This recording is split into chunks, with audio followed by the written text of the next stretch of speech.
अचानक दरवाजा खुलता है, जिससे विजेंद्र जी और रुहानिका दोनों की नज़र दरवाजे पर जाती है। दरवाजे पर एकांश को खड़ा देखकर दोनों ही शॉक्ड हो जाते हैं। वहीं एकांश रुहानिका की हालत और विजेंद्र जी को रुहानिका के ऊपर देखकर गुस्से में आग बबूला हो जाता है और लंबे लंबे कदम उठाते हुए उनकी तरफ बढ़कर विजेंद्र जी का कॉलर पकड़कर उन्हें लगभग घसीटते हुए नीचे जमीन में धक्का दे देता है और झुककर उनके ऊपर मुक्के की बरसात करने लगता है। वहीं रुहानिका शॉक्ड की वजह से कुछ पल ऐसे ही पड़ी रहती है, पर फिर उठकर एकांश को गुस्से में विजेंद्र जी को मारते देखती है तो सहमकर एक तरफ खड़ी हो जाती है। एकांश लगातार विजेंद्र जी को मारे जा रहा था, जिससे विजेंद्र जी की हालत खराब होती जा रही थी और वो चाहकर भी कुछ नहीं बोल पा रहे थे। एकांश उनका कॉलर पकड़कर एक मुक्का उनके मुंह पर मारते हुए कहता है, तुम्हारी इतनी हिम्मत कि तुम मेरी बीवी को छुओ? हाँ, तुम्हारी हिम्मत कैसे हुई मेरी बीवी को हाथ लगाने की? इतना कहकर वो और तेजी से विजेंद्र जी को मारने लगता है, जिसे विजेंद्र जी भी उसका गुस्सा देखकर सहम कर कुछ कर नहीं पाते। रुहानिका जब काफी देर तक एकांश को ऐसे मारते देखती है तो वो हिम्मत करके आगे बढ़कर कहती है, छोड़ दीजिए उन्हें, अगर उन्हें कुछ हो गया तो आपको पुलिस अरेस्ट कर लेगी। उसकी बात सुनकर एकांश अपनी गुस्से में दहकती आंखों से उसे देखता है, जिससे रुहानिका सहम कर एक और खड़ी हो जाती है और आंखों में आंसू भरे सोचने लगती है, पता नहीं आकाश जी मुझे अब अपनाएंगे या नहीं। इतना सोचकर उसकी आंखों से आंसू बहने लगते हैं। एकांश काफी देर तक विजेंद्र जी को मारता है, जिससे उनकी हालत एकदम अधमरे जैसी हो जाती है। तब कहीं जाकर एकांश विजेंद्र जी को छोड़ता है, फिर उठकर अपना ब्लेजर उतारकर रुहानिका के पास जाकर उसके कंधे पर डालता है, जिससे रुहानिका शर्मिंदगी से अपनी नजरें झुका लेती है और उसकी आंखों में आंसू झिलमिला जाते हैं। एकांश उसकी चिन हल्के से पकड़कर उसका चेहरा ऊपर करके उसकी आंखों में देखकर कहता है, आपने कुछ गलत नहीं किया है रूह, तो इसमें आपको शर्मिंदा होने की ज़रूरत नहीं है। शर्मिंदा तो इसे विजेंद्र जी की तरफ इशारा करके होना चाहिए। अपनी बेटी के साथ ये सब करते हुए एक बार भी इसका दिल नहीं कांपा, एक बार भी इसकी आत्मा ने इसे धिक्कारा नहीं। फिर रुहानिका की तरफ मुड़कर, चलिए यहाँ से, अब हम यहाँ कभी नहीं आएंगे और इसे तो मैं अच्छा सबक सिखाऊंगा। इसने एकांत सिंह राठौर की बीवी के साथ जबरदस्ती करने की कोशिश की है, इसे तो मैं जेल की सलाखों के पीछे पहुंचाकर ही दम लूंगा। इतना कहकर वो रुहानिका का हाथ पकड़कर घर से बाहर निकल जाता है। बाहर आकर एकांश अपनी कार अनलॉक करके रुहानिका के लिए पैसेंजर सीट का दरवाज़ा खोलता है तो रुहानिका सुबकते हुए बैठती है, जिससे एकांश दरवाज़ा बंद करके ड्राइविंग सीट की तरफ जाता है और दरवाज़ा खोलकर अंदर बैठता है। अंदर बैठकर एकांश बिना कुछ बोले रुहानिका की सीट बेल्ट लगाता है, फिर अपनी सीट बेल्ट भी लगाकर खामोशी से कार स्टार्ट करके दूसरी तरफ मुड़कर ड्राइव करने लगता है। तो रोहानिका रास्ता देखती है, जो कि राठौर मेंशन जाने का नहीं था, पर फिर भी वो खामोशी से सुबकती रहती है। काफ़ी देर तक जब रोहानिका रोना बंद नहीं करती तो एकांश खामोशी से एक साइड कार रोकता है और उसे रुमाल देता है, फिर एक पानी की बोतल देता है। रोहानिका उसे इतना खामोश देखकर सोचती है, शायद ये मुझे छोड़ ही देंगे। I am really very sorry Ekansh ji, I know मुझे आपको यह सब शादी से पहले बता देना चाहिए था, पर मेरी हिम्मत ही नहीं हुई, और अब मैं बताऊंगी भी तो आप मेरा विश्वास नहीं करेंगे। इतना सोचकर उसकी आंखों से आंसू का एक कतरा फिर से बह जाता है, जिसे वो खामोशी से रुमाल से पोंछ लेती है, फिर पानी की बोतल से थोड़ा सा पानी पीकर बोतल साइड में रख देती है, जिससे एकांश दोबारा कार स्टार्ट करके आगे बढ़ा देता है। पूरे रास्ते एकांश खामोश रहता है और रुहानिका को उसकी खामोशी दिल ही दिल में चुभ रही थी, पर वो भी क्या कर सकती थी, इसलिए वो भी खामोश रहती है। करीब 1 घंटे बाद एकांश कार रोकता है तो रुहानिका सामने देखती है। सामने एक बहुत खूबसूरत सा घर था। एकांश को देखते ही उस घर का वॉचमैन दरवाजा खोलता है और उसे सलाम करता है, तो एकांश भी सिर हिलाकर कार अंदर की ओर ले जाता है। अंदर आकर एकांश कार से नीचे उतरता है और रुहानिका के साइड जाकर उसके साइड का दरवाज़ा खोलकर उसे उतरने का इशारा करता है, तो रुहानिका बिना कुछ बोले उतरती है। तो एकांश उसका हाथ थामकर अंदर की ओर बढ़ जाता है। अंदर आकर एकांश उसे हॉल में बैठाता है और खुद उसके कुछ दूरी बनाकर बैठता है, तो रुहानिका का दिल किसी अनहोनी की आशंका से घबराने लगता है। उसे लगता है अब एकांश उसे डाइवोर्स के लिए कहेगा। यह सोचकर ही वो कांप उठती है। वहीं एकांश एक गहरी सांस लेकर खुद के गुस्से को शांत करता है, फिर रुहानिका की तरफ मुड़कर उसका हाथ थामकर कहता है, क्या अब भी आप अपना पास्ट मुझे नहीं बताएंगी? उसकी बात सुनकर रोहानिका हैरानी से भरी आंखों से उसे देखती है तो एकांश कहता है, बोलिए। रोहानिका सिर हिलाकर जल्दी से कहती है, मैं बताऊंगी, पर आप पहले एक प्रॉमिस करेंगे। एकांश उसके हाथ पर अपनी पकड़ मजबूत करते हुए कहता है, बोलिए, क्या प्रॉमिस है? रोहानिका उसकी आंखों में देखकर बेचैनी से कहती है, आप मुझे छोड़ तो नहीं देंगे ना? एकांश उसका हाथ छोड़कर उसका चेहरा अपने हाथों में भरकर कहता है, मैंने पहले भी आपसे कहा था और अब भी कह रहा हूँ, चाहे जो भी पास्ट हो आपका, पर मैं आपको कभी नहीं छोड़ूंगा, क्योंकि वो आपका पास्ट था। I promise. उसकी बात सुनकर रोहानिका को थोड़ी तसल्ली मिलती है तो वो हल्का सा मुस्कुराकर कुछ याद करते हुए कहती है, मेरे पापा और मेरी मम्मा की अरेंज मैरिज हुई थी, पर उन दोनों में बहुत प्यार था। उन्हें प्यार शादी के बाद हुआ था। पापा सिर्फ हफ्ते में 2 दिन घर पर रहते थे, सैटरडे और संडे। बाकी दिन वो आपके यहाँ काम करते थे तो उन्हें यहाँ रहना पड़ता था, और मेरी मम्मा पूरी फैमिली के साथ गांव में रहती थी। सब कुछ बहुत अच्छा चल रहा था। तभी कुछ समय बाद उन्हें मेरे आने की खबर हुई। पापा इस खबर से बहुत खुश थे। उनके पैर तो ज़मीन पर ही नहीं टिक रहे थे। उन्होंने तो मम्मा को अपने साथ शहर में शिफ्ट होने को कहा, पर दादी ने मना कर दिया, ये कहकर कि पापा के ऑफिस जाने के बाद मम्मा का ख्याल कौन रखेगा। उनकी बात से पापा भी सहमत हुए, इसलिए सब कुछ पहले जैसा चलने लगा। पर मेरी दादी को जानना था कि मम्मा को लड़की होने वाली है या लड़का। ये बोलते वक्त उसकी आंखों में आंसू आ जाते हैं तो एकांश उसके हाथ पर अपनी पकड़ कसते हुए उसे आगे बोलने का इशारा करता है, जिससे वो आगे कहती है, इसलिए एक दिन दादी मम्मा को अपने साथ हॉस्पिटल ले गईं और उनका सेक्स डिटर्मिनेशन करवाया, जिससे उन्हें पता चला कि मम्मा को लड़की होने वाली है। ये जानते ही दादी ने डॉक्टर को बेबी अबॉर्ट करने को कहा, पर मम्मा को पता चल गया कि दादी क्या करने वाली हैं, इसलिए वो हॉस्पिटल से भागकर घर आ गईं। घर पर सिर्फ चाचा जी थे।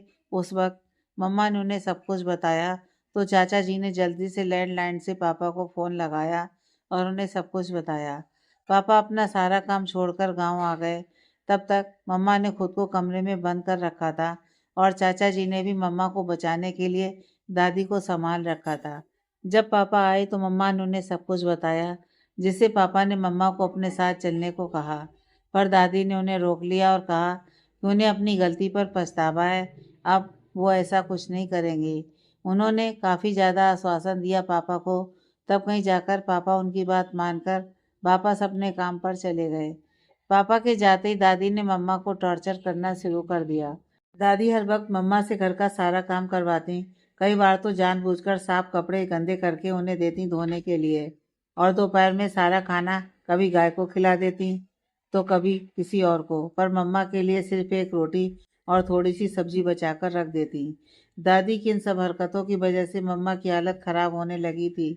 वो कहीं से प्रेग्नेंट लगती ही नहीं थी। जब भी पापा घर आते, दादी उनके सामने मम्मा से काफ़ी अच्छी तरह से बर्ताव करती, जिससे पापा को लगता सब ठीक है। हालांकि उन्होंने काफ़ी बार मम्मा से पूछने की भी कोशिश की, सब ठीक है या नहीं, पर मम्मा दादी और पापा के बीच में लड़ाई नहीं चाहती थी, इसलिए उन्होंने कभी अपनी तकलीफ़ें पापा को नहीं बताईं, और यही उनकी सबसे बड़ी गलती थी। चाचा जी उस वक्त कॉलेज जाते थे तो वो ज़्यादा घर पर नहीं रहते थे, जिससे उन्हें दादी की हरकतों का कुछ नहीं पता था।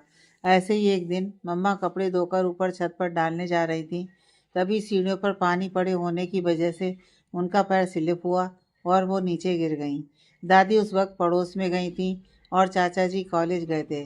काफ़ी देर के बाद जब दादी वापस आईं तो उन्होंने मम्मा को खून से लथपथ देखा। फिर पड़ोसी की मदद से उन्हें हॉस्पिटल पहुंचाया। हॉस्पिटल पहुंचने तक मम्मा ने हार नहीं मानी। इतना कहते ही उसकी आंखों से आंसू बहने लगते हैं और वो सिसकते हुए कहती है, फिर पापा आए। उन्हें चाचा जी ने फ़ोन करके बताया था। डॉक्टर ने साफ कह दिया, मम्मा और मुझ में से कोई एक ही बच सकता है। यह जानकर पापा पूरी तरह से टूट चुके थे। उन्हें कुछ समझ में नहीं आ रहा था कि वो किसे बचाएं, पर फिर उन्होंने वही फैसला लिया जो शायद उनकी जगह मैं होती तो मैं भी लेती। उन्होंने कहा मम्मा को बचाया जाए, पर शायद किस्मत को कुछ और ही मंजूर था। कुछ देर बाद डॉक्टर आए और उन्होंने कहा कि मम्मा को वो नहीं बचा पाए, पर मुझे बचा लिया। फिर उन्होंने मुझे पापा की गोद में दिया। उस वक्त पापा को समझ नहीं आया कि वो खुश हों या दुखी। मम्मा के पार्थिव शरीर को हॉस्पिटल से घर लाया गया और पापा ने उनका अंतिम संस्कार किया। इन समय पापा ने मुझे एक पल के लिए भी खुद से अलग नहीं किया था। सारी विधियां खत्म होने के बाद से पापा मुझे अपने पास रखने लगे। उन्होंने ऑफिस जाना भी छोड़ दिया था। वो पूरा दिन मुझे कमरे में लेकर रहते। ऐसे ही 6 महीने बीत गए। ये सब देखते हुए दादी ने एक दिन पापा से कहा कि अगर वो ऐसे ही घर पर रहेंगे तो घर कैसे चलेगा, क्योंकि उस वक्त चाचा जी कॉलेज में थे और बड़े पापा तो शुरू में ही शादी के बाद अलग हो चुके थे, तो उनसे कोई मतलब नहीं था। इसलिए पापा ने भी उनकी बात समझते हुए ऑफिस वापस जाने का सोचा, पर मुझे भी अपने साथ ले जाना चाहते थे वो। लेकिन दादी को यह मंजूर नहीं था, इसलिए उन्होंने पापा को समझाकर मुझे वहीं रोक लिया, तो पापा वहाँ से चले गए। पापा के जाने के बाद दादी ने मुझ पर थोड़ा भी रहम नहीं किया। मैं काफ़ी देर तक भूखी रहती और रोती रहती, पर दादी हमेशा मुझे नज़रअंदाज करके पड़ोस में जाकर बातें करती या फिर टीवी देखती। बस एक चाचा जी ही थे जिन्होंने मुझे संभाला। बचपन से ही दादी मुझे हर वक्त ताने देती। पहले तो मुझे कुछ समझ में नहीं आता था, पर जब मैं धीरे धीरे बड़ी होने लगी तो मुझे उनकी हर बात समझ आने लगी। उनके ताने सुनकर मैं अक्सर छत पर जाकर रोती और देर तक आसमान में चमकते सितारों को देखते हुए बातें करती, क्योंकि पापा ने मुझे बताया था कि मम्मा एक स्टार बन चुकी हैं। जब मैं थोड़ी बड़ी हुई और 5 साल की हुई, तब दादी मुझसे घर का सारा काम करवाने लगी। वो हर वक्त मुझसे सारा काम करवाती और खाने में सिर्फ एक रोटी नमक और प्याज के साथ देती।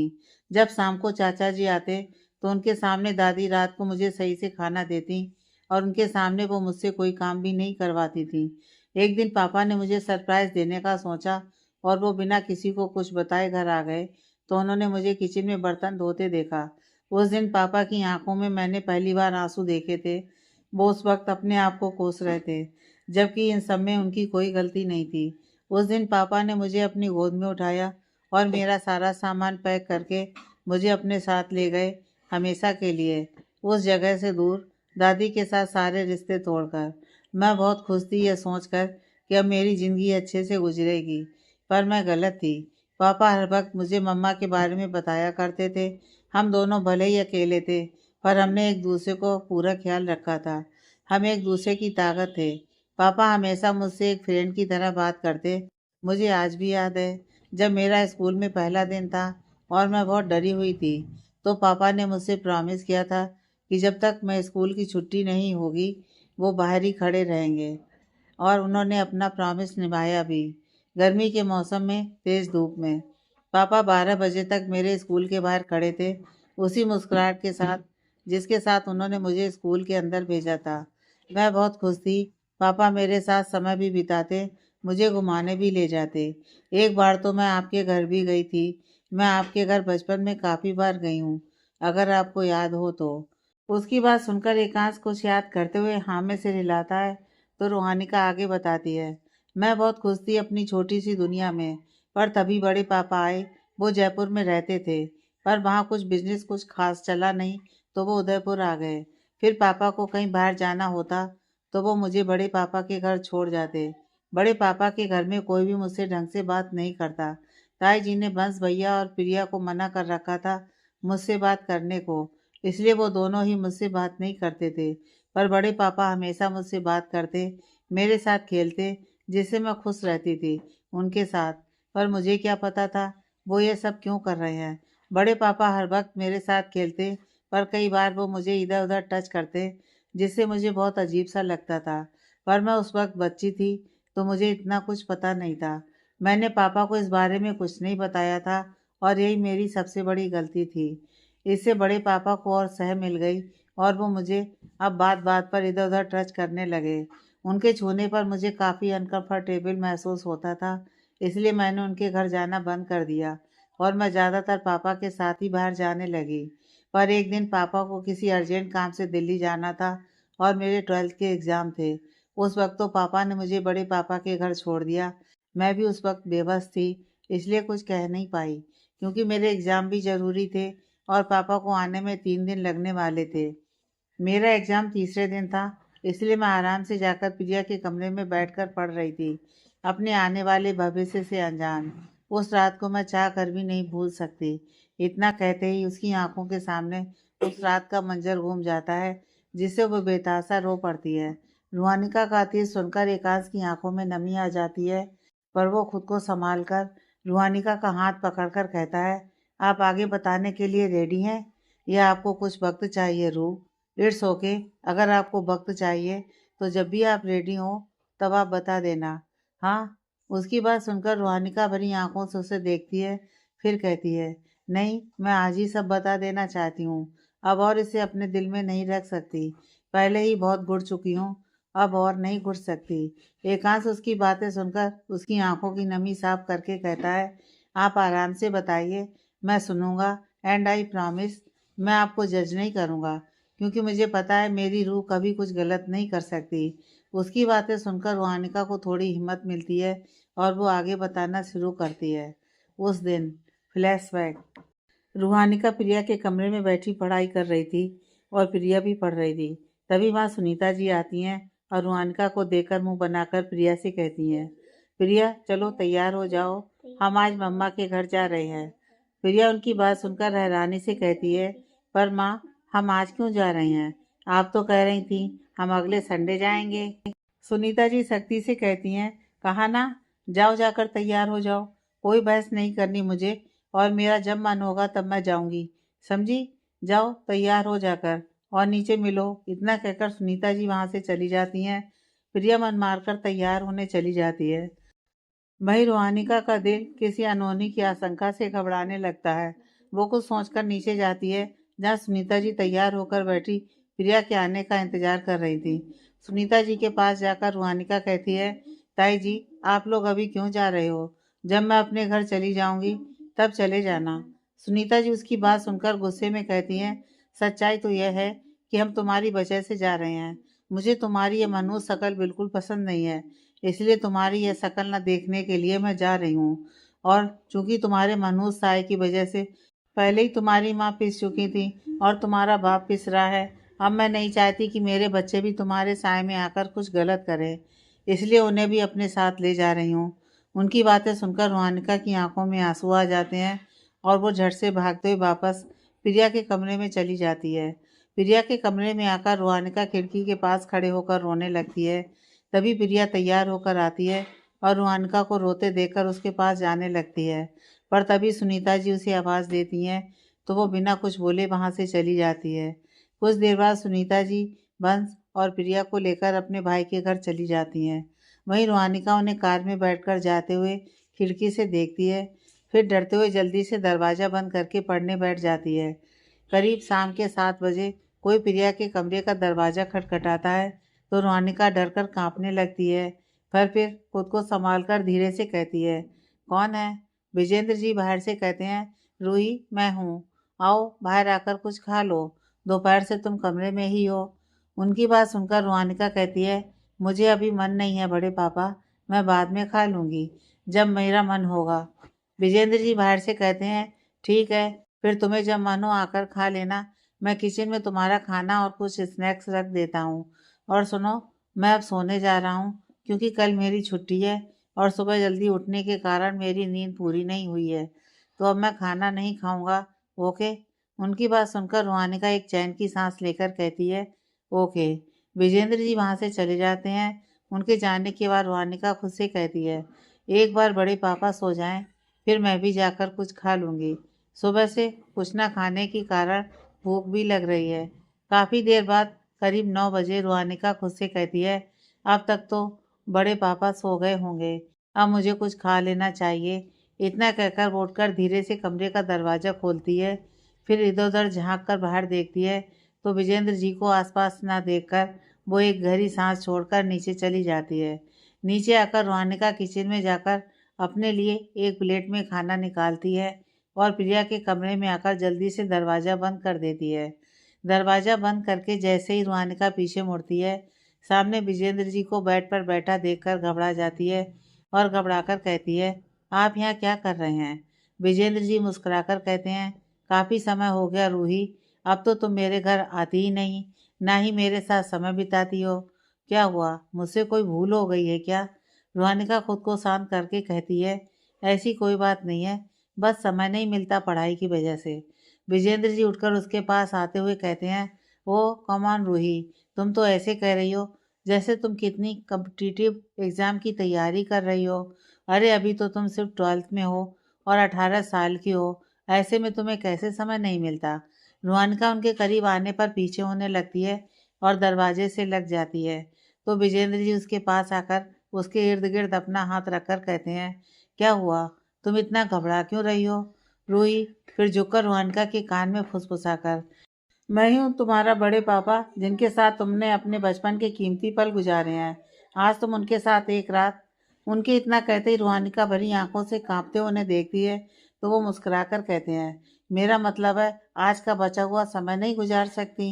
रुहानिका कांपते हुए धीरे से कहती है, प्लीज मुझे जाने दीजिए, मेरा एग्जाम है और मुझे पढ़ना है। विजेंद्र जी रुहानिका के गाल पर उंगली चलाते हुए कहते हैं, पढ़ लेना, इतनी भी क्या जल्दी है, अभी तो बहुत समय है तुम्हारे पास, वो समय मुझे भी दे दो। रुहानिका को विजेंद्र जी की हरकतें कुछ सही नहीं लगती, इसलिए वो विजेंद्र जी के पैर पर पैर मारकर उनसे दूर होती है और खाने की प्लेट वहीं जमीन पर रखकर दरवाज़ा खोलने लगती है। वह विजेंद्र जी रुहानिका के अचानक मारने पर संभल नहीं पाते और ज़मीन पर गिरकर अपना पैर पकड़ लेते हैं, जिसमें उन्हें काफ़ी दर्द हो रहा था। पर रुहानिका को भागने की कोशिश करते देखकर वो अपना दर्द भूलकर रुहानिका का पैर पकड़कर उसे गिरा देते हैं। फिर उसके बाल कसकर पकड़कर कहते हैं, तुम्हारी इतनी हिम्मत रूही कि तुम अपने बड़े पापा को मारोगी। हाँ, मैं तो तुम्हारे साथ अच्छे से समय बिताना चाहता था, पर शायद तुम्हें यह मंजूर नहीं। तो ठीक है, अब मैं तुम्हें अच्छा सबक सिखाऊंगा।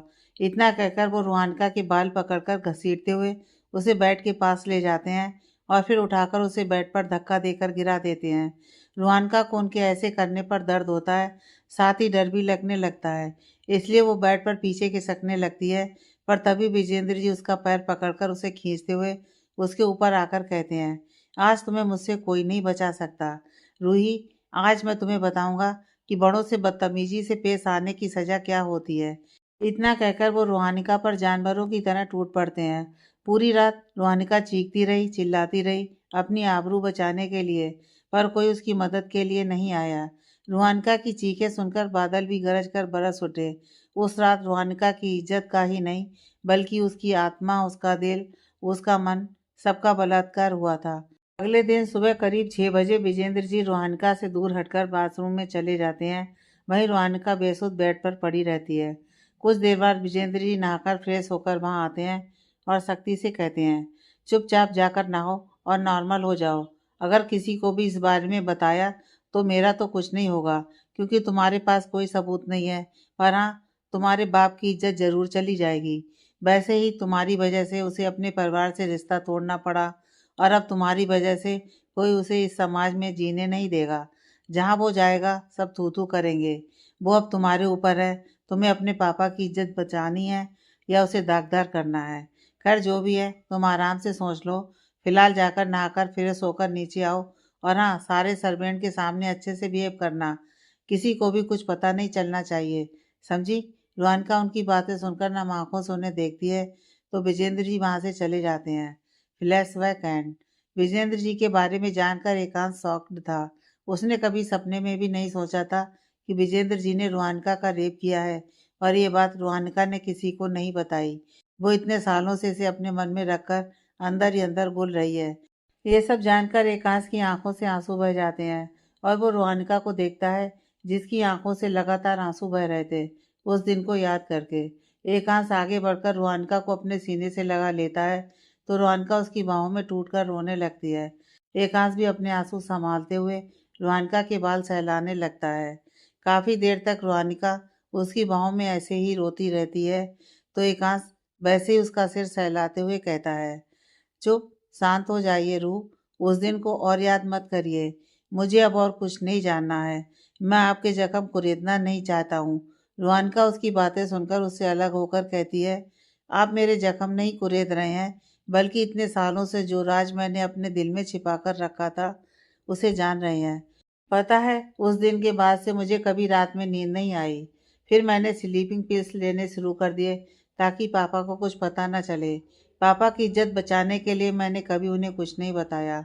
उस दिन के बाद से मुझे सबसे बात करने में डर लगता यहाँ तक कि मैंने सबसे अपनी दोस्ती तोड़ दी। अगर कोई लड़का कभी कॉलेज में मुझसे बात करता तो मैं कांप जाती थी। मुझे एंजाइटी होने लगी। मैं धीरे धीरे डिप्रेशन में जाने लगी थी। पापा के सामने खुद को नॉर्मल दिखाती, पर उनके जाने के बाद मैं अकेले कमरे में पूरा दिन बैठी रोती रहती। अपने आप को बचाने के लिए मैंने किताबों का सहारा लिया और वाकई उन्होंने मेरी काफ़ी मदद की। किताबें पढ़ने से मैं डिप्रेशन से बाहर तो आ गई थी, लेकिन वो डर अभी भी मेरे मन में था और आज भी है।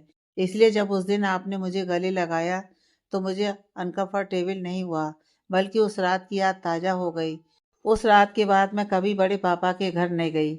उन 3 दिनों में बड़े पापा मेरे बिल्कुल भी करीब नहीं आए, बल्कि उन्होंने मेरा ध्यान रखा ताकि पापा के आने पर उन्हें शक न हो।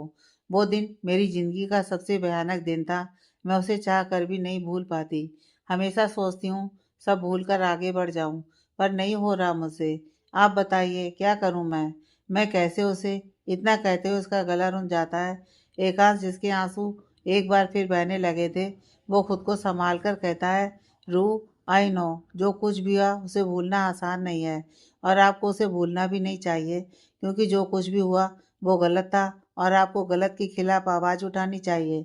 भले ही उस वक्त पापा जी की वजह से आपने कुछ नहीं किया, पर रू, अब आपको खामोश नहीं रहना है।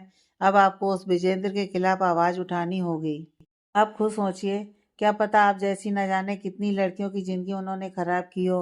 आपकी आवाज़ उठाने से क्या पता वो भी सामने आए और उन्हें भी इंसाफ मिले। हाँ, ये कहकर वो आस भरी नज़रों से रूहानिका को देखता है। रूहानिका फीकी सी मुस्कुराहट के साथ कहती है, मुझे नहीं चाहिए इंसाफ। मैं नहीं चाहती एकांश जी कि लोग आपके परिवार को कुछ गलत कहें। जानते हैं, जिस लड़की का रेप होता है ना, लोग उसे गलत कहते हैं। लोग कभी ये नहीं कहेंगे कि जिसने रेप किया है वो गलत है, बल्कि लोग कहेंगे ज़रूर लड़की ने ही उनसे फंसाया होगा, या फिर ज़रूर लड़की ने छोटे छोटे कपड़े पहने होंगे। अब ऐसे में आदमी की नीयत तो बदलती है ना।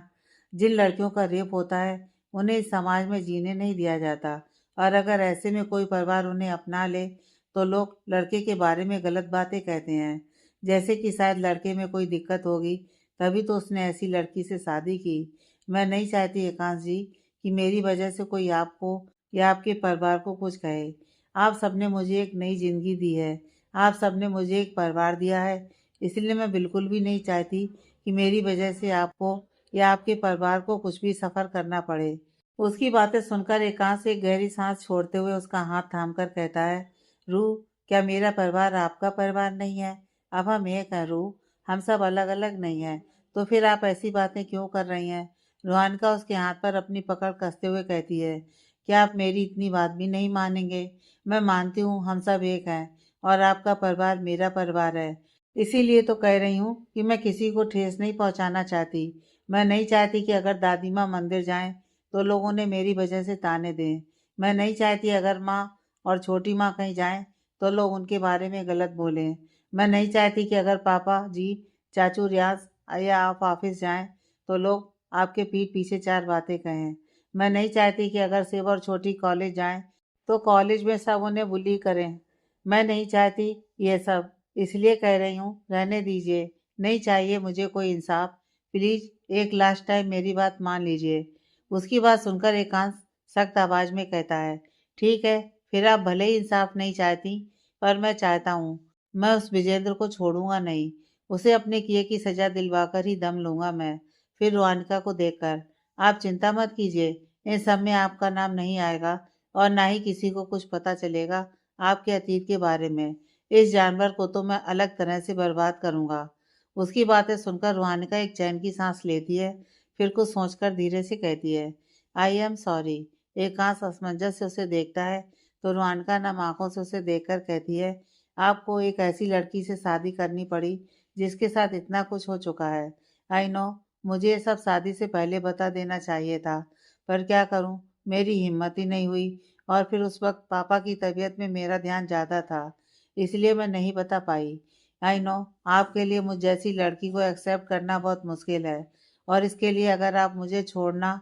उसने इतना कहा ही था कि एकांश उसके होठों पर उंगली रखकर सर्द आवाज में कहता है, खबरदार अगर इसके आगे कुछ कहा तो मैं कभी सपने में भी आपको छोड़ने का नहीं सोच सकता रूह। और जो कुछ भी हुआ उसमें आपकी कोई गलती नहीं थी। तो फिर आप ये सब क्यों सोच रही हैं?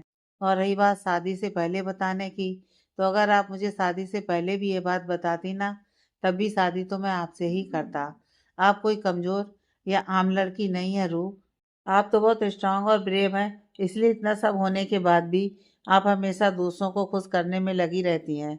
आपकी मुस्कान के पीछे का दर्द आप बखूबी लोगों से छिपा लेती हैं। आप बहुत स्ट्रांग हैं रूह, इसलिए कभी भी खुद को गलत नहीं बोलिएगा। हाँ, उसकी बातें सुनकर रोहानिका उसे नम आंखों से देखने लगती है। आप बहुत स्ट्रांग और रूह, इसलिए कभी भी खुद को गलत नहीं बोलिएगा। हाँ, उसकी बातें सुनकर रोहानिका उसे नम आंखों से देखने लगती है।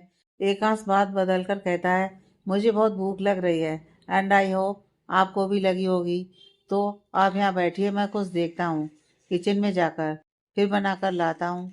हाँ, उसकी बात सुनकर रोहानिका उसे रोकते हुए कहती है, आप क्यों, मैं देखती हूँ ना जाकर, आप यहाँ बैठिए। एकांश मुस्कुराकर शरारत से कहता है, वैसे मैं इतना बुरा खाना भी नहीं बनाता हूँ जो आप इतना डर रही हैं। उसकी बात सुनकर रोहानिका झेप कर कहती है, ऐसी कोई बात नहीं है, बस मैं। एकांश उसे बीच में टोकते हुए कहता है, अच्छा बाबा ठीक है, ऐसी कोई बात नहीं, आपने बस ऐसे ही बोल दिया। फिलहाल मैं जाकर किचन में देखता हूँ, क्योंकि आज मेरा कुकिंग करने का मूड है, तो प्लीज़ मुझे जाने दीजिए।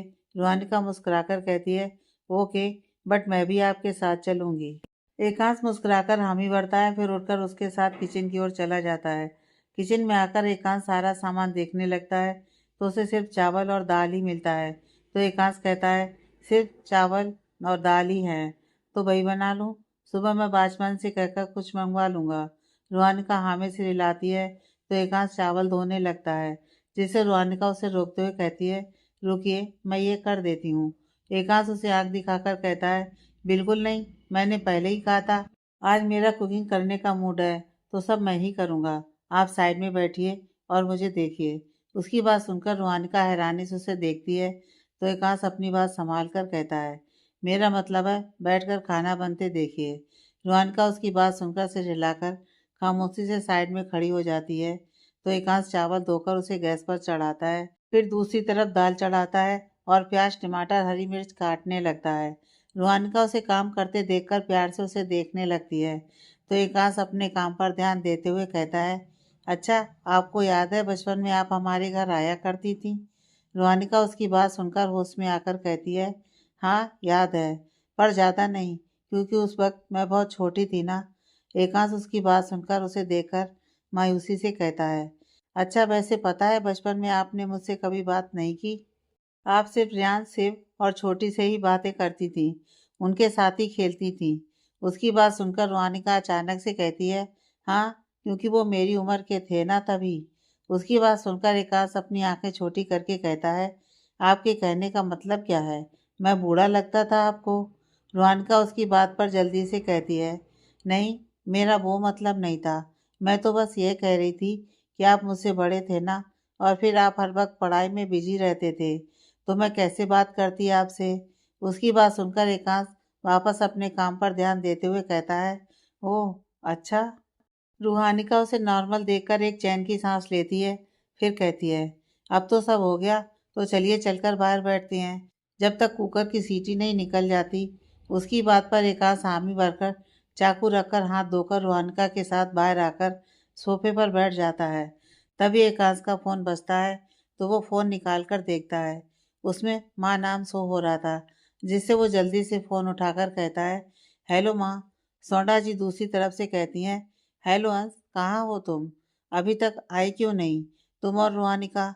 एकांश कहता है, माँ वो एक्चुअली आज मैंने सोचा क्यों ना रूम, मेरा मतलब है रोहानिका जी को हमारा फार्म हाउस दिखा दूँ, तो बस इसलिए वहीं दिखाने आया था। और हम आज नहीं कल आएंगे, क्योंकि अब काफ़ी लेट हो गया है, तो घर पहुँचते पहुँचते और लेट हो जाएगा। सोडा जी दूसरी तरफ से कहती हैं, ठीक है बेटा, आराम से आना कल। हाँ, और अपना और रूहानिका का ध्यान रखना, बाय। एकांश भी बाय कहकर फ़ोन रख देता है। तभी उसे अचानक कुछ याद आता है, तो वो जल्दी से किसी को कॉल करता है। शिवांश जो कि सबके साथ बैठकर डिनर कर रहा था, तभी उसका फ़ोन बजता है, जिससे वो उठाकर कहता है, हेलो भाई। एकांश दूसरी तरफ से कहता है, सिर्फ आज मैं घर नहीं आ पाऊँगा, तो मैंने जो भी कल पढ़ाया था उसे रिवाइज करना और छोटी से भी कहना रिवाइज करे। कल आकर सबसे पहले मैं तुम लोगों का टेस्ट लूँगा, फिर आगे पढ़ाऊँगा। ओके? शिवांश उसकी बात सुनकर कहता है, ठीक है भाई, बाय। एकांश भी बाय कहकर फ़ोन रख देता है। शिवांश के फ़ोन रखते ही पूजा जी कहती हैं, क्या हुआ, एकांश ने तुम्हें फ़ोन क्यों किया था? शिवांश उनको सारी बात बताता है, जिसे सुनकर पूजा जी मुस्कुराकर कहती हैं, मुझे तो हमेशा फ़ख्र होता है अपने एकांश पर। वो हमेशा सबका सोचता है। उनकी बात पर सब हामी भरते हैं, पर नित्या मुँह बनाकर कहती है, नहीं, मुझे कोई टेस्ट नहीं देना। रणविजय जी कहते हैं, प्रिंसेस पढ़ाई से कोई समझौता नहीं, और इस बार आपके एग्ज़ाम में अच्छे मार्क्स आने चाहिए। ओके? नित्या उनकी बात सुनकर मुझे मन से हाँ में सिर हिला देती है। वही रियाज उसके कान में फुसफुसाकर कहता है, अच्छे से प्रिपेयर करना मोटी, भाई बहुत खतरनाक टेस्ट लेते हैं। अब तक तो तुम्हें छोड़ते आए हैं क्योंकि तुम्हें छोटी मान रहे हैं, पर अब वो तुम्हारे साथ भी हमारा वाला सलूक करेंगे, सो बी रेडी। उसकी बात सुनकर नित्या अपना खाना किसी तरह से निकलते हुए डरते हुए उसे देखती है, तो रियांश टेढ़ा मुस्कुराकर धीरे से कहता है, काफ़ी मज़ा आने वाला है कल। उसकी बात सुनकर नित्या और ज़्यादा डर जाती है और धीरे धीरे कुछ सोचते हुए अपना खाना ख़त्म करने लगती है। दूसरी तरफ शिवांश से बात करके एकांश फ़ोन रखता है, तो रुहानिका उसे देखकर कहती है, आप कितना ख्याल रखते हैं शिव और न्यू का? एकांश मुस्कुराकर उसके पास बैठते हुए कहता है, हाँ, एक्चुअली बचपन से ही मैं उन सबसे ज़्यादा अटैच्ड रहा हूँ। बचपन से ही मैंने उन सबको प्यार किया है। वो सब मेरे दिल के बहुत करीब रहे हैं। उन्हें पढ़ाना, उनके लिए सारे काम करने, खाना बनाना सब मेरा फेवरेट रहा है। अब आप सोच रही होंगी, माँ और छोटी माँ के होने पर मैं ये सब क्यों करता था?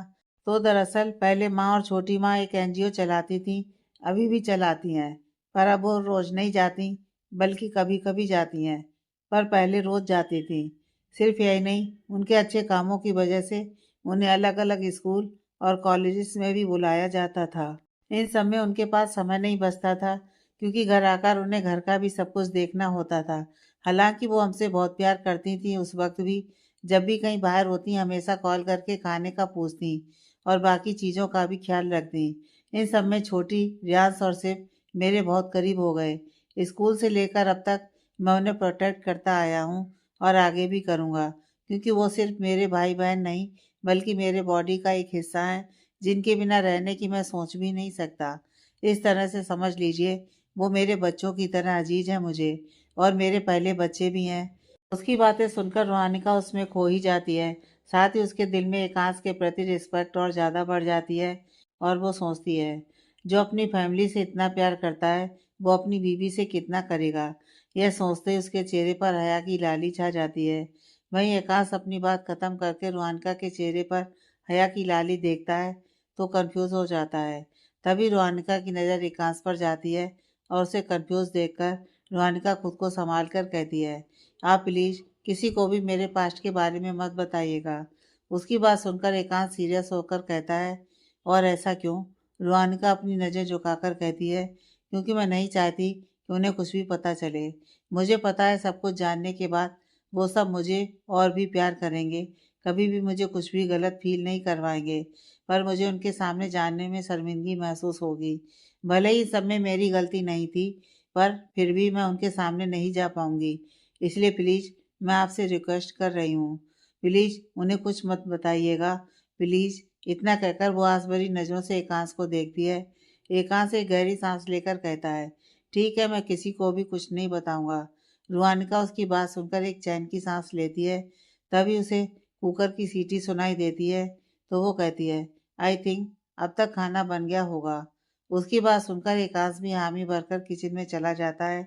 तो उसके जाते ही रुहानिका खुद से कहती है, मैं भी कितनी पागल हूँ। एकांश जी क्या सोच रहे होंगे कि मैं शर्मा क्यों रही थी, पर यह कैसा एहसास है जो मुझे आजकल हो रहा है।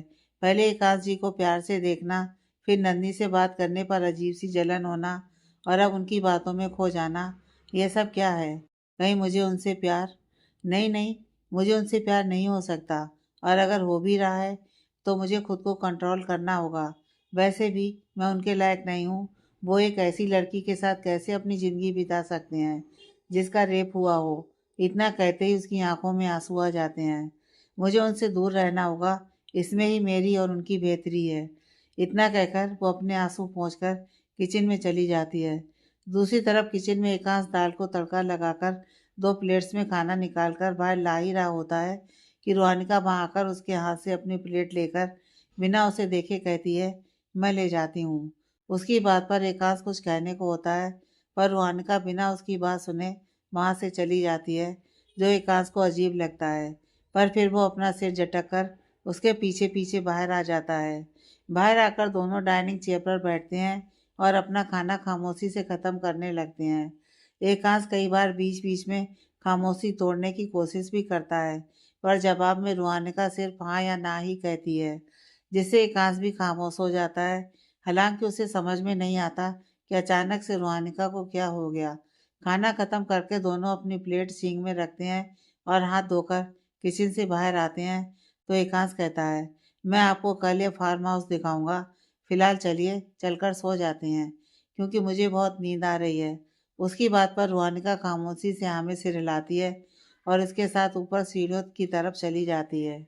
ऊपर आकर एकांश एक कमरे में आता है, जो उसके कमरे से छोटा था, पर उन दोनों के लिए बिल्कुल परफेक्ट था। उस कमरे की दीवारों पर एकांश की कई सारी तस्वीरें थीं, उसके परिवार के साथ। एकांश रुहानिका को बेड की तरफ इशारा करके कहता है, आप सो जाइए, मैं तब तक फ्रेश होकर आता हूँ। उसकी बात पर रुहानिका सिर्फ सिर हिलाती है, तो एकांश वहाँ से बाथरूम में चला जाता है। एकांश के बाथरूम जाते ही रुहानिका बेड पर जाकर बीच में पिलो रखकर अपनी जगह पर लेट जाती है। कुछ देर बाद एकांश फ्रेश होकर आता है, तो बीच में पिलो रखकर रुहानिका को सोते देखकर सोच में पड़ जाता है, क्योंकि आज तक वो दोनों कभी ऐसे नहीं सोए थे। पर उसे सोते देखकर बिना कुछ बोले शांति से अपनी जगह पर लेट जाता है और आंखें मूंद लेता है। कुछ ही देर में वो नींद के आगोश में चला जाता है, तो रुहानिका, जो कि सोने का नाटक कर रही थी, वो एकांश को सोते महसूस करते ही अपनी आंखें खोलकर एकांश को देखती है। फिर धीरे से उसकी तरफ करवट लेकर उसके चेहरे को प्यार से छूकर धीरे से कहती है, आप मेरे नहीं हो सकते एकांश जी। आपका और मेरा कोई मेल नहीं है। आप बहुत अच्छे हैं और पाक इंसान हैं। जबकि मैं, इतना कहते ही उसकी आंखों में नमी आ जाती है। मैं पूरी कोशिश करूंगी आपसे दूरियां बनाने की।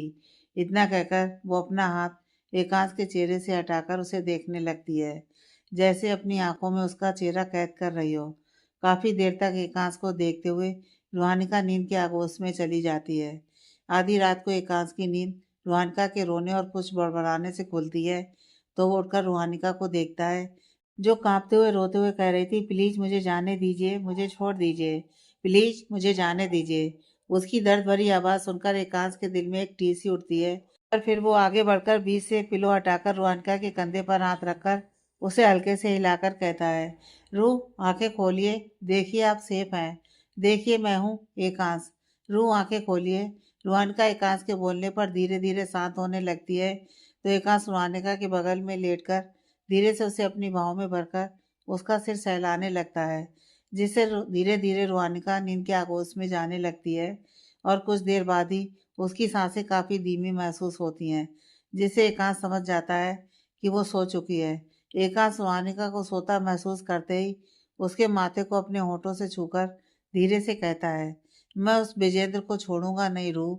जो दर्द आपने इतने साल से झेला है, उसके लिए मैं उसे इतनी आसानी से नहीं छोड़ूंगा। एंड आई प्रॉमिस, आपको इस दर्द से छुटकारा भी मैं ही दिलाऊंगा। साथ ही आपको आपकी इम्पोर्टेंस भी समझाऊंगा। मुझे नहीं पता आप अचानक से ऐसे क्यों बिहेव कर रही हैं, पर जो कुछ भी है मैं पता लगाकर सब ठीक कर दूंगा। इतना कहकर वो रुहानिका के बालों को चूमकर अपनी आंखें मूंद लेता है। अगली सुबह रुहानिका की नींद खुलती है, तो वो खुद को कमरे में अकेला पाती है, जिससे वो हड़बड़ाकर खुद से कहती है, एकांश जी कहाँ चले गए? कहीं मुझे उठने में लेट तो नहीं हो गया? इतना कहकर वो जल्दी से बेड से उठने लगती है। तभी एकांश जूस की ट्रे हाथ में लेकर कमरे में आकर उसे टोकते हुए कहता है, वहीं बैठिए, उठने की कोई ज़रूरत नहीं है। उसकी बात सुनकर रुहानिका खामोशी से वापस बेड पर बैठ जाती है, तो एकांश ट्रे बेड की साइड टेबल पर रखते हुए कहता है, आप जाकर फ्रेश होइए, फिर मुझे आपसे कुछ ज़रूरी बातें करनी है। उसकी बात सुनकर रुहानिका बाथरूम चली जाती है। कुछ देर बाद रुहानिका बाथरूम के दरवाजे को हल्का सा खोलकर झाँक कर कहती है, मेरे पास कपड़े नहीं है दूसरे, तो क्या पहनूं? एकांश उसकी बात सुनकर उसे रुकने का कहकर कमरे से बाहर चला जाता है। कुछ देर बाद एकांश अपने हाथ में सूट लेकर आता है और रोहानिका को आवाज़ देते हुए कहता है, मैं यह ड्रेस कमरे में रखकर बाहर जा रहा हूँ, आप आराम से चेंज कर लीजिएगा, फिर चेंज करके मुझे आवाज़ दे दीजिएगा, ओके। इतना कहकर वो वहाँ से चला जाता है। रोहानिका बाथरूम का दरवाज़ा खोलकर एकांश को कमरे में ना देखकर जल्दी से बाहर निकलकर सूट पहनती है, फिर अपने गीले बालों को तौलियों में लपेटकर एकांश को आवाज़ देती है, तो एकांश अंदर आकर बेड पर बैठता है और रुहानिका को भी बैठने को कहता है। रुहानिका भी एकांश से कुछ दूरी बनाकर बेड पर बैठती है, तो एकांश उसे जूस का गिलास देते हुए कहता है, लीजिए, ये पीजिए। रुहानिका नज़र झुकाकर कहती है, आपने कुछ खाया? एकांश उसे देखकर कहता है, नहीं, मैं बाद में कुछ ले लूँगा, आप फिलहाल ये पीजिए। रुहानिका अपना गिलास उसकी तरफ करते हुए कहती है, मेरी इतनी फिक्र मत करिए एकांश जी, मैं आपके लायक नहीं हूँ। आप एक पाक-साफ और नेकदिल इंसान हैं और मेरा तो आपके सामने कोई मुकाबला ही नहीं है। मैं आपके सामने कुछ भी नहीं हूँ एकांश जी। मेरे साथ जो कुछ भी हुआ, उसके बाद भी मैं चाहती थी कि आप मुझे ना छोड़ें। पर अब मुझे रियलाइज़ हो रहा है कि मैं सेल्फिश बन रही हूँ। आप अपनी तरह अपने स्टैंडर्ड की किसी लड़की को डिज़र्व करते हैं, ना कि मुझे।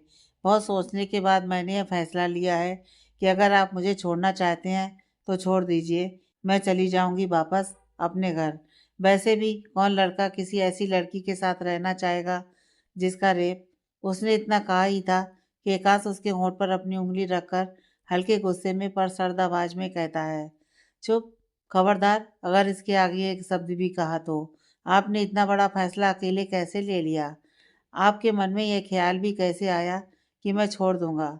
मैं आपको बता बता कर थक चुका हूँ रुहानिका, कि हमारा रिश्ता मेरे लिए कितना अहम है। हमेशा मैं आपको सफाई देता रहता हूँ हमारे रिश्ते की। अब तो मुझे ये लगने लगा है कि जैसे आपको ही ये रिश्ता नहीं चाहिए, इसलिए शुरू से ही आपने कभी अपनी तरफ से कोई एफर्ट दिखाए ही नहीं। शुरू से जब से हमारी शादी की बात हुई है, तब से सिर्फ मैं ही अपनी तरफ से एफर्ट करता आया हूँ। पहले मैंने सोचा शायद पापा जी के कैंसर की बात सुनकर आप इस रिश्ते को एक्सेप्ट नहीं कर पाई। यह सोचकर मैंने आपको वक्त दिया कि आप मेरे साथ कंफर्टेबल हो जाओ। पर फिर शादी के बाद पापा जी के अचानक जाने की वजह से मुझे लगा आपको वक्त देना चाहिए। मैंने तब भी दिया। पूरे 1 महीने तक लगातार आपके लिए मैंने क्या कुछ नहीं किया। सिर्फ किस लिए? क्योंकि मैं चाहता था कि आप आगे बढ़ें, बीती बातों को भूल जाएं। उसके बाद जब आप नॉर्मल हुई, तब भी मैंने आपको वक्त दिया कि आप आराम से पहले मुझे अपना पास्ट बता दें, उसके बाद हम अपना रिश्ता बढ़ाएंगे। पर पास्ट बताने के बाद भी आप अलग ही जोन में हैं। मुझे लगा था इतने समय में कम से कम थोड़ा विश्वास तो आपको मुझ पर हो ही गया होगा। पर नहीं, मैं गलत था। आपको मुझ पर कभी विश्वास हुआ ही नहीं।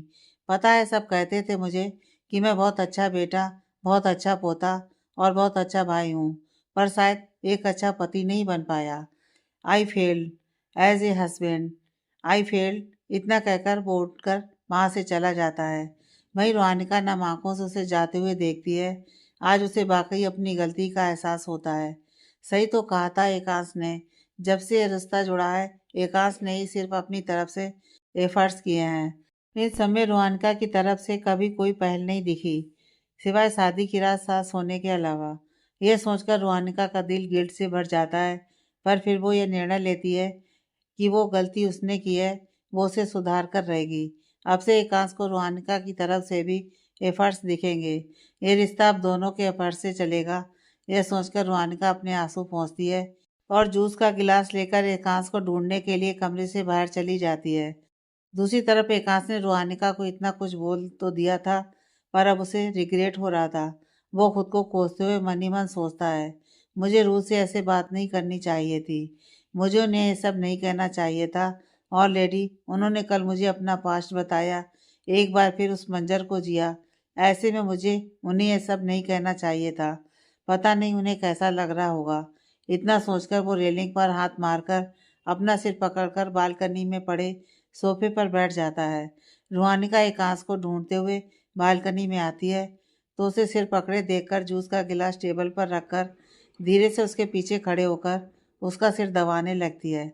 एकांश को जब रुहानिका के हाथों का एहसास अपने सिर पर होता है, तो वो झट से अपनी आंखें खोलकर सिर ऊपर करके उसे देखता है, तो रुहानिका अपने कान पकड़कर मासूमियत से कहती है, I am sorry.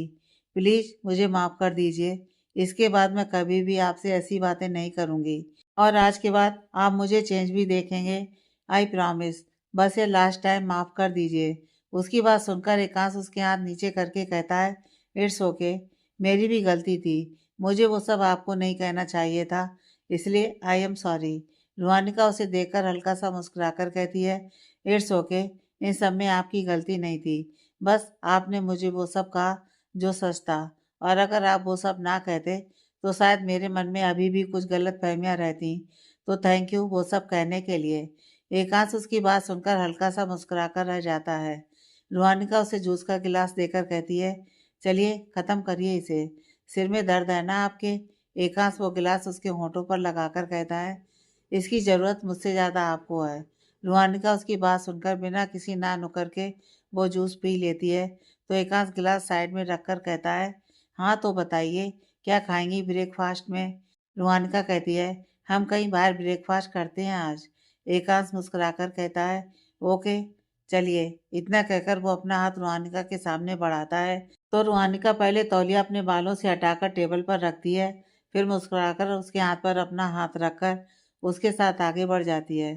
Farm house से निकलकर एकांश और रुहानिका एक अच्छे से ढाबे पर जाकर ब्रेकफास्ट करते हैं और ढेर सारी बातें भी करते हैं, जिसमें एकांश पूरी कोशिश करता है रुहानिका को खुश रखने की, और रुहानिका भी अपनी तरफ से पूरी कोशिश करती है अपने एफर्ट्स देने की।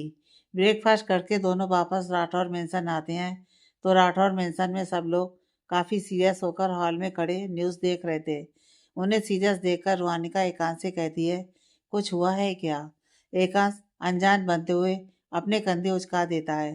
तभी सावित्री जी की नज़र रुहानिका पर जाती है तो वो रुहानिका के पास आकर कहती हैं, कैसी है मेरी गुड़िया। रुहानिका कंफ्यूज होकर कहती है, मैं ठीक हूँ, मुझे क्या होगा, कुछ हुआ है क्या, आप सब इतने सीरियस क्यों हैं। रियांश कहता है, भाभी आपके बड़े पापा को पुलिस ने अरेस्ट कर लिया है और उनके ऊपर काफ़ी सारे चार्जेस भी लगे हैं। उसकी बात सुनकर रुहानिका टीवी के सामने जाकर टीवी देखती है, जिसमें एक रिपोर्टर कह रही थी, उदयपुर के जाने माने businessman Vijendra Kapoor drug smuggling करते हैं, और तो और इन्होंने आज तक 50 लड़कियों से ज़्यादा का रेप भी किया है। सिर्फ यही नहीं बल्कि ये उन्हें उनकी फ़ोटोज़ और वीडियो के साथ उन्हें ब्लैकमेल भी करते हैं ताकि वो लड़कियां इनके काले कारनामों के बारे में किसी को बताएं ना। आज सुबह ही किसी ने इनके खिलाफ सारे प्रूफ सोशल मीडिया पर लीक कर दिए और पुलिस के पास सुबह सुबह सारे प्रूफ पहुंचा भी दिए, जिसके चलते पुलिस ने तुरंत इन्हें अरेस्ट कर लिया है। फिलहाल अब देखना यह है कि इतने सारे गलत काम करने के बावजूद क्या सिर्फ अमीर होने पर उन्हें मिलेगी रिहाई, या फिर हमारा कानून उन्हें बाकी मुजरिमों की तरह देगा सजा। जानने के लिए जुड़े रहिए कल तक के साथ। रिपोर्टर की बातें सुनकर रुहानिका नम आंखों से एकांश को देखती है तो एकांश बिना कुछ रिएक्ट करे खामोशी से उसे देखता रहता है। सोना जी रुहानिका को साइड से गले लगाकर कहती हैं, कोई बात नहीं बेटा, सब ठीक हो जाएगा। पूजा जी भी रुहानिका को दूसरी साइड से गले लगाकर कहती हैं, और क्या, देखो उन्होंने कितना गलत किया। अच्छा हुआ तुम उनसे ज़्यादा जुड़ी नहीं थी, वरना तुम्हारे लिए भी प्रॉब्लम होती। चलो अब ये सब भूल जाओ और बैठो, मैं तुम्हारे लिए नाश्ता लाती हूँ। रुहानिका उन्हें रोकते हुए कहती है, हम दोनों नाश्ता करके आए हैं बाहर से। उसकी बात सुनकर रियांश एकांश को चिढ़ाते हुए कहता है, ओहो, नाश्ता बाहर से करके आए हैं। हाँ। उसकी बात सुनकर एकांश एक बोरिंग लुक उसे देता है, फिर रुहानिका से कहता है, ऑफिस का टाइम हो रहा है तो आप चलकर मुझे मेरी फाइल दे देंगी जो मैंने आपको रखने को दी थी। एकांश ने ऐसा इसलिए कहा क्योंकि उसे पता था कि रुहानिका को उससे कुछ सवाल करने होंगे। रुहानिका भी उसकी बात समझकर कहती है, हाँ चलिए मैं दे देती हूँ। इतना कहकर वो एकांश के पीछे पीछे चली जाती है। रियाज उनके जाने के बाद सोना जी से कहता है, इनका सही है, माँ मेरी भी शादी करवा दीजिए ना, ताकि मैं भी ऐसे ही अपनी वाइफ से काम करवाऊँ। उसकी बात सुनकर सोना जी उसके कान खींचते हुए कहती हैं, बदमाश, बीबी से काम करवाने के लिए शादी करनी है। रियाज दर्द से कराते हुए कहता है, आउच माँ, लग रही है। आप तो अभी से मेरी होने वाली बीबी की साइड हो गई, आगे जाकर पता नहीं क्या होगा। उसकी बात सुनकर सोना जी उसका कान छोड़कर कहती हैं, हाँ तो मैं तो हमेशा अपनी बहू की साइड ही रहूंगी। रियाज उनकी बात पर मुंह बना लेता है तो पूजा जी उसे साइड से गले लगाकर कहती हैं, तो क्या हुआ, दीदी को जाने दो, उसकी साइड, मैं तो हमेशा तुम्हारी साइड रहूंगी। रियाज उनकी बात सुनकर खुशी से उन्हें गले लगकर कहता है, एक यही तो है मेरी प्यारी छोटी माँ जो हमेशा मेरा साइड लेती हैं। आई लव यू छोटी माँ। उसकी बात पर पूजा जी और रणविजय जी मुस्कुरा देते हैं। वहीं शिवांश और नित्या सोना जी को गले लगकर खुशी से कहते हैं, एंड बी लव आर बड़ी माँ। उसकी बात सुनकर सोना जी और राजवीर जी भी मुस्कुरा देते हैं। सबको खुश देखकर सावित्री जी हाथ जोड़कर मन ही मन ईश्वर से कहती हैं, बस ऐसे ही हमारे परिवार को जोड़े रखिएगा, कभी इनके बीच कोई मतभेद या अलगाव मत लाइएगा ईश्वर, क्योंकि अगर ये अलग हुए तो हम जी नहीं पाएंगे। इतना सोचकर उनकी आंखों में हल्की नमी आ जाती है। हमेशा खुद को कठोर दिखाने वाली सावित्री जी को शुरू से डर था कि कहीं उनके बेटे अलग ना हो जाएं शादी के बाद। पर सोना जी और पूजा जी ने हमेशा घर को जोड़े रखा। उन दोनों ने कभी भी एक दूसरे के बच्चों में भेदभाव नहीं किया और ना ही कभी एक दूसरे से लड़ाई झगड़ा किया। दोनों में हमेशा बहनों की तरह प्यार रहा। पर अपने पोतों की शादी का सोचकर वो अक्सर चिंता में रहती थी। उन्हें यही लगता कि जो घर स्वर्णा जी और पूजा जी ने अब तक जोड़े रखा है, कहीं वो उनके पोते की शादी के बाद टूट ना जाए। पर रोहानिका को देखकर उन्हें एहसास हो गया था कि रोहानिका कभी इस घर को टूटने नहीं देगी। ये सोचकर ही उन्होंने ऋषभ जी को एकांश का रिश्ता भेजा था। अब वो यही चाहती थी कि बाकी बहुएं भी अच्छी आएं, वो भी घर को जोड़कर रखें तो अच्छी बात है, क्योंकि वो अपनी आंखों के सामने इस घर को टूटते नहीं देख सकती थी।